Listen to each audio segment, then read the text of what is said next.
Well I am back to the channel with a new video. मैं अपने आप को इंट्रोड्यूस करता हूँ। पहले माई सेल्फ निर्माण, मुझे इस टीचिंग जर्नी में लगभग 10 साल का एक्सपीरियंस हो चुका है और कई सारे रिजल्ट्स है जो कि हमने डिलीवर किए।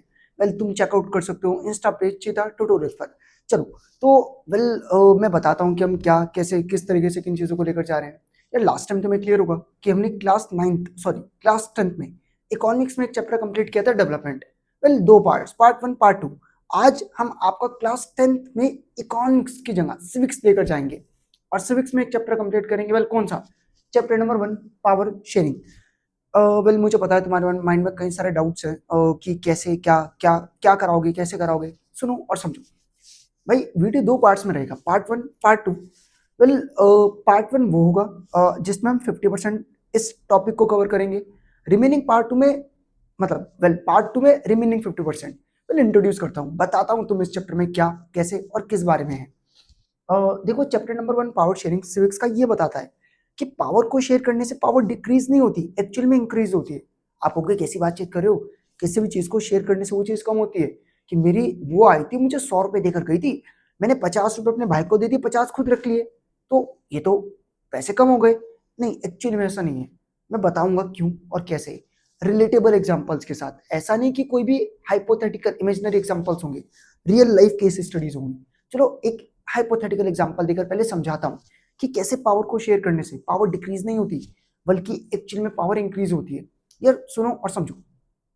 मुझे बताओ यार कि मान लो कि तुम्हारे घर में एक ही टीवी है और देखने वाले तुम दो भाई। अब कल को झगड़ा हो जाता है, भाई कहता है कि मैं डोरेमोन देखूंगा, तुम बोलते हो तुम छोटा भीम देखोगे। तो अब इस केस में तुम बहुत झगड़ते हो और एट द एंड तुम रिमोट तोड़ देते हो और मम्मी गुस्से में आके टीवी बंद ही कर देती है। तो मुझे एक बात बताओ यार कि जब तुम और तुम्हारा छोटा भाई झगड़ने में लगा था टीवी को लेकर और एट द एंड रिमोट भी टूट गया, टीवी भी बंद हो गया, तो उसमें तुम्हारा या तुम्हारे भाई का कुछ फायदा हुआ? नहीं ना, नहीं ना। लेकिन अगर तुम पावर को शेयर करते, तुम सिस्टमेटिकली बैठ कर डिसाइड करते, भाई 3 घंटे तू देख लेना, 3 घंटे मैं देख लूंगा, तब झगड़ा तो ना होता ना? क्या चीजें पीसफुली अकोमोडेट एडजस्ट हो जाती?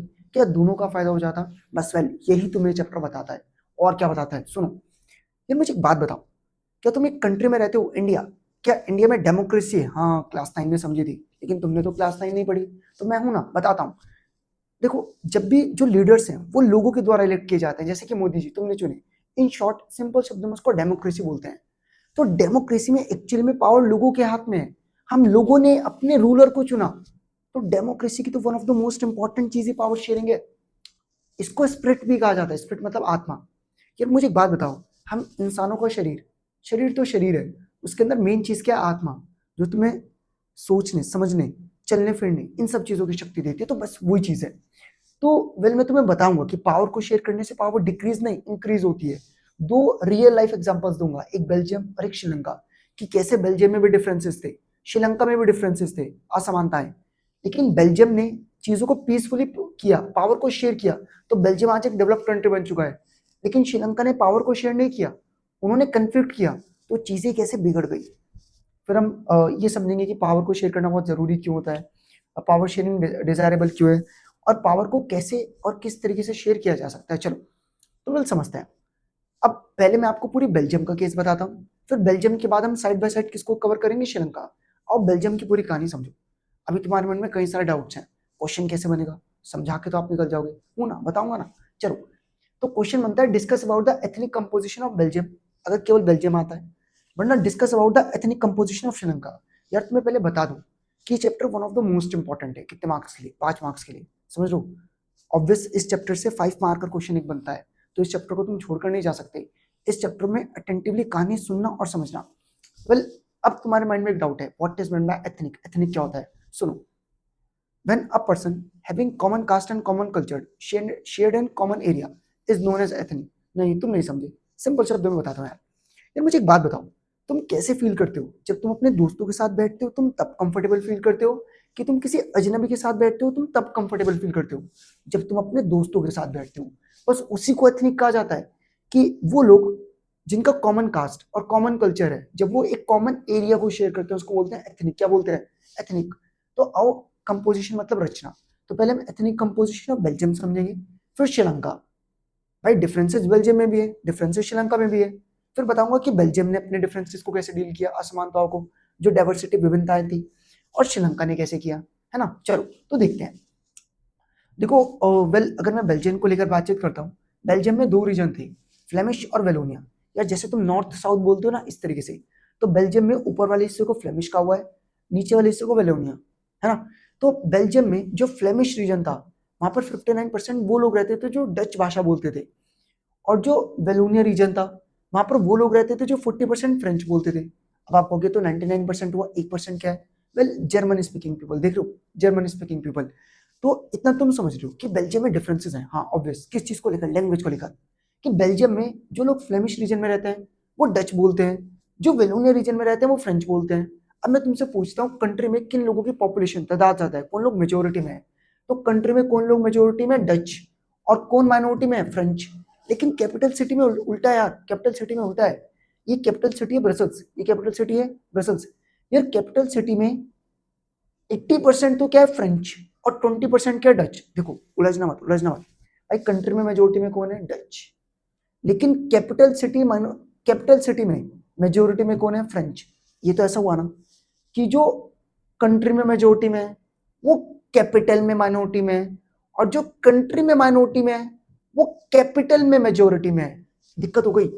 अब दिक्कत सिर्फ इतनी नहीं थी, इसके अलावा जितनी भी इकोनॉमिक रिफॉर्म्स थे, समझ लो ना, जितनी भी पैसे वाली चीजें थी, वो किसके फेवर में थी? फ्रेंच। किसके फेवर में थी?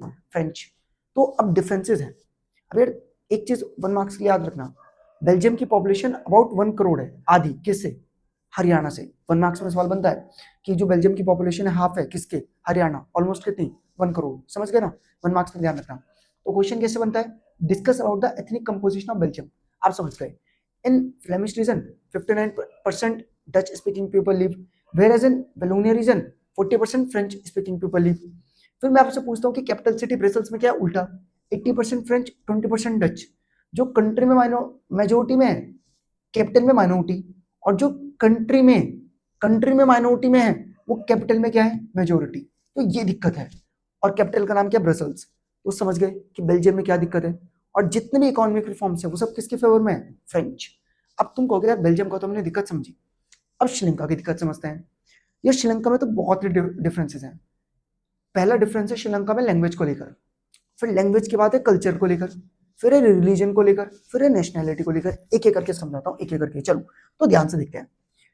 देखो, जब मैं बातचीत करता हूँ किसकी? श्रीलंका। श्रीलंका में 74% लोग किस भाषा का यूज करते हैं? सिन्हालास। किसका यूज करते हैं? याद रहेगा, श्रीलंका में 74% कौन से लोग हैं? सिन्हालास। और ये 74% सिन्हालास एक लैंग्वेज को फॉलो करते हैं। लैंग्वेज तो सिन्हाला है, एक रिलीजन को फॉलो करते हैं, बुद्धिज्म। तो श्रीलंका में मेजोरिटी में सिन्हालास 74%। अब श्रीलंका में इसके अलावा श्रीलंका में 18% है तमिल्स। 18% है तमिल्स, जो तमिल भाषा बोलते हैं। कितने परसेंट? 18%। अब उन 18% में से भी 13% है श्रीलंकन तमिल्स। 13% कौन से तमिल्स हैं? श्रीलंकन। और 5% कौन से तमिल से? इंडियन। कौन से तमिल से? इंडियन। रायता देख लो कितना फैल गया भाई। श्रीलंका में मेजोरिटी में कौन है? सिन्हालास, एक लैंग्वेज है, सिन्हालास स्पीकिंग पीपल। 74% कौन सी भाषा बोलते हैं? कौन सी भाषा बोलते हैं? सिन्हाला। रिलीजन कौन सा फॉलो करते हैं? बुद्धिज्म। कौन सा? बुद्धिज्म। और वेल 18% कौन है? तमिल्स, जो तमिल भाषा बोलते हैं। 18% तमिल्स में से भी 18% तमिल्स में से भी 13% कौन से? श्रीलंकन तमिल्स। कौन से? श्रीलंकन तमिल्स, जो श्रीलंका में पले बड़े हैं, और वो हिंदू और मुस्लिम भी हो सकते हैं। देख लो कितना रायता फैल गया। और 5% कौन से तमिल से? इंडियन। अभी इंडियन तमिल्स का चक्कर क्या? सुनो, आज से पहले ब्रिटिशर्स का रूल चलता था, तो इंडिया से कुछ स्लेव, कुछ गुलाम कहाँ लेकर गए? श्रीलंका, काम कराने। बाद में स्लेवरी सिस्टम खत्म हो गया और इन लोगों को यहाँ की नेशनैलिटी मिल गई। क्या मिल गई? नेशनैलिटी या फिर राइट्स। तो जो अब तमिल्स हैं 5%, वो इंडियन है, जिनके पूर्वजों को अब इंडिया से लेकर आए थे। समझ गए? तो रायता तुम समझे। 74% सिन्हालास बुद्धिज्म रिलीजन को फॉलो करते हैं, 18% Tamils, 13% Sri Lankan Tamils, 5% Indian Tamils. Sri Lankan Tamils में हिंदू और मुस्लिम भी हो सकते हैं। और 7% क्या है? क्रिश्चियन। 7% क्या है? क्रिश्चियन। इतना ज्यादा रहता है, इतना ज्यादा रहता। तो तुम्हें नहीं लगता कि कितना डिफरेंसेस है? कितना। अब हमने ये भी समझ लिया क्वेश्चन कैसे बनता है। Discuss about the ethnic composition of Sri Lanka. Sri Lanka, आप क्या बोलेंगे? इन Sri Lanka there are almost 74% of the people speaking Sinhalese language, 18% of people speaking Tamil language, 13% of Sri Lankan Tamils, Those are Hindu and Muslims. 5% are Indian Tamils, whose forefathers are taken from India. And remaining 7% people spoke या follow Christianity religion. समझ गए? चलो, और ये Christianity religion वाले लोग Tamils और सेनालास बोलते हैं मिक्सअप। मतलब समझ लो ना अपने लैंग्वेज में कैसे लिखना है। कहानी तुमने समझ ली। तो क्वेश्चन बन सकता है एथनिक कंपोजिशन ऑफ बेल्जियम, तुम्हें क्लियर है। क्वेश्चन बन सकता है ethnic composition of Sri Lanka, well तुम्हें क्लियर है। अब आओ समझते हैं कि बेल्जियम ने इस प्रॉब्लम से कैसे डील किया। और उसके बाद हम समझेंगे क्या कि कैसे बेल्जियम ने डील किया और श्रीलंका में क्या किया गया। चलो तो ध्यान से देखते हैं। अच्छा, एक क्वेश्चन और देखो, क्या क्या प्रॉब्लम्स थे डच और फ्रेंच के बीच में। जैसा कि मैंने तुम्हें बताया, क्वेश्चन बन सकता है कैसे, what were the problems between the Dutch and French speaking people in Belgium. तो जितने भी इकोनॉमिक रिफॉर्म्स थे, आर्थिक रूप से जितने भी चेंजेस थे, वो सब फ्रेंच पीपल के फेवर में थे। ये रिच थे, इन्फ्लुएंशियल थे, पावरफुल थे। और डच कम्युनिटीज को बेनिफिट्स बहुत बाद में मिलते हैं, रिसेंट मतलब जिसको कि नाराज, इससे बड़े नाखुश थे। कैपिटल में एक अलग ही दिक्कत थी। कंट्री में, मैं फिर पूछ रहा हूँ, कंट्री में मेजोरिटी में कौन है? डच। कैपिटल में क्या है? माइनॉरिटी में। और जो कंट्री में माइनॉरिटी में है, वो कैपिटल में क्या है? मेजोरिटी में। तो ये भी दिक्कतें थी। तो बहुत ज्यादा टेंशन होती है इन दो कम्युनिटीज के बीच में 1950 से 1960 तक। अकोमोडेशन होता है, पीसफुली एडजस्ट कैसे किया, ध्यान से देखना, बहुत इंपॉर्टेंट टॉपिक है। कोई भी बन जाता है। Ethnic composition of Belgium, how differences accommodate in Belgium. Accommodate मतलब पीसफुली एडजस्ट, तो ध्यान से देखना। तो सबसे पहले तो उन्होंने 1970 से लेकर 1993 तक कॉन्स्टिट्यूशन को 4 बार चेंज किया। कितनी बार? 4 बार, ताकि डाइवर्सिटी को पीसफुली अकोमोडेट या एडजस्ट कर सकें। उसके बाद इन्होंने गवर्नमेंट बनाई। यार मुझे एक बात बताओ, जब इन्होंने गवर्नमेंट बनाई तो एक बनाई सेंट्रल गवर्नमेंट। सेंट्रल गवर्नमेंट को बनाते वक्त इन्होंने एक चीज का ध्यान रखा कि जब सेंट्रल गवर्नमेंट बनाई तो जो डच और फ्रेंच स्पीकिंग मिनिस्टर थे, जो डच और फ्रेंच स्पीकिंग मिनिस्टर्स थे, वो इक्वल हो। क्या? इक्वल। मतलब जितने लोग डच बोलते हैं उतने ही लोग फ्रेंच बोलते हैं। नहीं, ऐसा नहीं कि अगर 10 डच स्पीकिंग मिनिस्टर हैं तो 10 ही क्या होंगे? फ्रेंच स्पीकिंग मिनिस्टर, ताकि कोई भी डिसीजन यूनिलेटरली एक तरफा ना लिया जा सके। एग्जांपल के तौर पर मेरा बैच है, उसमें 10 लड़कियां और 12 लड़के हैं, तो लड़के ज्यादा हैं। तो अगर मैं रात का टाइम रखता हूँ तो लड़कों को तो कोई दिक्कत नहीं है, वो 12 हैं उनकी सुन ली जाएगी, मेजोरिटी की चल जाएगी, तो गलत हो। तो 10 ही क्या होंगे? उंगलियां 5 है, कहने का मतलब 10 है। 10 ही फ्रेंच होंगे और 10 ही क्या होंगे? डच। 10 ही फ्रेंच और 10 ही डच। मतलब एग्जांपल दे रहा हूँ। तो एक गवर्नमेंट बनाई जाती है जहां पर equal number of Dutch and French speaking ministers होते हैं, ताकि कोई भी डिसीजन एक तरफा ना हो। कॉन्स्टिट्यूशन को 4 बार चेंज किया जाता है। और इसके अलावा यार, जब कैपिटल ब्रसल्स की गवर्नमेंट बनती है तो बहुत ध्यान से देखना। यार मुझे एक बात बताओ, कंट्री में डच मेजोरिटी में थे, तो सेंट्रल गवर्नमेंट बनाते वक्त डच ने कॉम्प्रोमाइज किया ना कि भाई जितने हम होंगे उतने होंगे फ्रेंच। तो जो कैपिटल की गवर्नमेंट बनती है, किसकी गवर्नमेंट बनती है? कैपिटल। तो कैपिटल में फ्रेंच कॉम्प्रोमाइज करते हैं। तो कैपिटल में भी जो कैपिटल की गवर्नमेंट बनती है ब्रसल्स की, उसमें भी इक्वल डच और इक्वल फ्रेंच स्पीकिंग मिनिस्टर्स थे। और एक थर्ड काइंड ऑफ गवर्नमेंट बनाई जाती है, कम्युनिटी गवर्नमेंट। पहले क्यों बनाई गई सुनो और समझो। यार मुझे एक बात बताओ, क्या इंडिया में धर्म को लेकर झगड़ा हो सकता है? हो सकता है, होता भी है। तो अगर कल को धर्म को लेकर कोई झगड़ा हो और गवर्नमेंट सॉल्व करे, और मैं कहूँ कि यार ये तो मेरे धर्म के साथ गलत हुआ, मतलब मान लो कि कल को इंडिया में बीजेपी है और बीजेपी हिंदू और मुस्लिम के बीच में कोई कन्फ्लिक्ट हुआ और बीजेपी हिंदू को सपोर्ट कर रही है, मुस्लिम्स को लगता है कि बीजेपी तो हिंदू की सरकार है, क्या उन्हें इमोशनल हर्ट हो सकता है? क्या ऐसे में सरकार गिर सकती है, दंगे हो सकते हैं, पॉलिटिकल इंस्टेबिलिटी हो सकती है? तो बेहतर रहेगा सरकार इन पचड़ों से दूर रहे और उसके लिए गवर्नमेंट बना दी जाए, कम्युनिटी गवर्नमेंट, जो जिसका काम क्या है कि जितने भी डिफरेंसेस है रिलीजन, कास्ट और लैंग्वेज को लेकर उसको सॉल्व करना। 1 मार्क्स के लिए one of the most important चीज सुनो, बहुत ध्यान से सुनो। जो थर्ड काइंड ऑफ गवर्नमेंट बनी थी ना, कम्युनिटी गवर्नमेंट, जो थर्ड काइंड ऑफ गवर्नमेंट बनी थी कम्युनिटी गवर्नमेंट, तो वो डच की अलग थी और फ्रेंच की अलग थी और जर्मन की अलग थी। क्लियर? चलो अब ध्यान से देखते हैं। अब श्रीलंका को लेकर बातचीत की जाए। या श्रीलंका में चलता है मेजोरिटिनिज्म। मेजोरिटिनिज्म क्या होता है कि जिन लोगों की तादाद ज्यादा है, जिन लोगों की पॉपुलेशन ज्यादा है, वो डोमिनेट करेंगे। और ये तरीका बिल्कुल भी सही नहीं है जो श्रीलंका में हुआ। श्रीलंका में मेजोरिटी में कौन थे? वेल 74% सिनालास। श्रीलंका को 1948 में आजादी मिलती है। श्रीलंका डोमिनेट करता है मेजोरिटिनिज्म के थ्रू। 1956 में एक एक्ट पास किया जाता है और सिनालास को ऑफिशियल लैंग्वेज डिक्लेयर कर दिया जाता है। यार मैं कहता हूँ मेरा धर्म सबसे अच्छा, मेरा धर्म सबसे महान, मेरे भगवान सबसे महान, तो मैं क्या तुम्हारे धर्म की डिसरिस्पेक्ट कर रहा हूँ? ऑब्वियस कर रहा हूँ। तो आपने ऑफिशियल लैंग्वेज बना दी किसको? सिनालास। तो क्या तमिल्स को बुरा नहीं लगेगा? ये एक्ट याद रखना। सिनालास को यूनिवर्सिटीज में फेवर दिया जा रहा है, गवर्नमेंट जॉब्स में सिनालास को प्रायोरिटी दी जा रही है। सिनालास किस रिलीजन को फॉलो करते थे? मैंने बताया था बुद्धिज्म। उन्होंने अपने रिलीजन को कॉन्स्टिट्यूशनली प्रोटेक्ट कर लिया, संविधान बना दिया। इसके चलते तमिल्स को एलिनेशन की फीलिंग आएगी। एलिनेशन क्या होता है? यार तुम्हारे घर में कोई इंपॉर्टेंट डिसीजन लिया जा रहा है और तुमसे पूछा भी नहीं जाता यार, बिना पूछताछ के डिसीजन ले लिए जाते हैं, तुम्हें कोई पूछता भी नहीं, उसी को क्या बोलते हैं? एलिनेशन। मतलब तुम्हें अजीब लगेगा ना, तुम्हें लगेगा कि तुम्हारी कोई वैल्यू ही नहीं है। अब इस केस में पर्टिकुलरली क्या होगी? Civil war. अब ध्यान से देखना सिविल वॉर क्या होती है। यार वर्ल्ड वॉर, जब दो देश आपस में लड़ते हैं, वर्ल्ड वॉर, जब एक कंट्री में लोग आपस में ही लड़ने लग जाते हैं, जब एक कंट्री के लोग आपस में ही लड़ने लग जाते हैं, उसे बोलते हैं सिविल वॉर। अब हुआ क्यों और कैसे? सुनो यार, मुझे एक बात बताओ, मेरा भाई छोटा है, मैं उसको बहुत मारता हूँ, पीटता हूँ, परेशान करता हूँ, एक दिन क्या वो मुझे पलट के मारेगा? अगर 10 चाटे में उसके मारता हूँ, एक तो मेरे भी लगेगा, और लड़ाई में नुकसान दोनों तरफों का होता है। तो बहुत ध्यान से देखना होगा क्या। अब एक्शंस देखते हैं तमिल का क्या हुआ। तो इन सब चीजों के चलते जो रिलेशन था तमिल और सिनालास के बीच में स्टेट, मतलब उस पर धब्बा लग जाता है, खराब हो जाता है।